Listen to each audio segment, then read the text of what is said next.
A little more whale watching for you guys. Hedge fund giant David Einhorn boosting his stake in Microsoft by a whopping 63%. Einhorn has been proven a very smart guy, but with Microsoft essentially been dead money for 5 years, we're really asking what exactly does he see in this company? Well, joining us now is Richard Williams, Microsoft analyst at Cross Research, and John Rettinger, president of Techno Buffalo. Richard, I was reading your notes and it said you're very bullish on Microsoft. There is so much to like. Where do I start? Well, make a crack at it.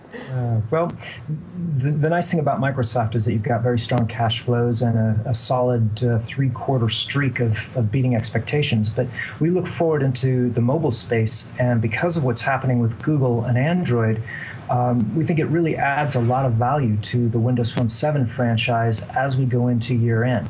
So essentially, they're going to try and pick up a lot of what Android is likely to lose because of these patent wars that have been going on. And is Steve Ballmer smarter than people think? And would you poo-poo all the calls to get him replaced, Richard? I think what we've seen over the last few years, in retrospect, really starts to paint a different picture than I think most investors are aware of.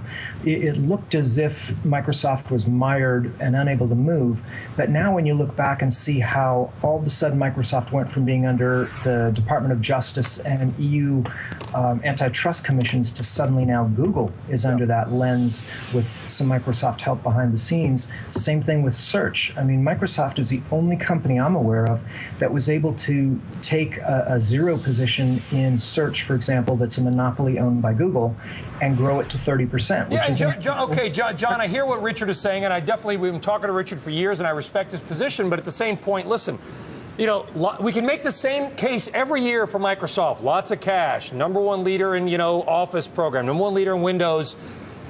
Why hasn't the stock reacted for 5 years when it is fairly easy to, at least on paper, make a bull case for Microsoft? So we're finally starting to see Microsoft use some of those capital reserves. Don't forget about that gigantic Skype acquisition just a few months. No matter what Microsoft does in the mobile space, that's still a fringe business. Yeah, and Richard was just on Skype, but yet, as far as I know, he didn't pay to be on Skype, right? They paid $8 billion for a free product, John. But what we're looking at is the integration. Well, let John go ahead. Well, we're looking at a potential integration with that Windows Phone 7 platform. They have a new release codenamed Deliciously Mango coming out very soon, which we're expecting to see Skype integration brought into that. So while you might not pay for the service is going to be in front of you. There's a potential for ad space there, and ad space for search. There's a tremendous potential revenue stream for Microsoft. Well, Richard, I was one of those early Skype deal bashers, and it was a knee-jerk reaction. It didn't, for whatever reason. But as I'm driving to work, I've got Skype on my Android phone. I'm talking to my son in Hong Kong. It's all free, of course, at this point. I keep thinking to myself, is there some way Microsoft can somehow do something with Skype that would integrate it in a way Google has integrated Google Maps to be so perfect that it actually works? Because, by the way, when I'm using the Skype and I'm in the car and it's not quite that great. Is there something that people are missing here on the telecommunications front? Absolutely, there is.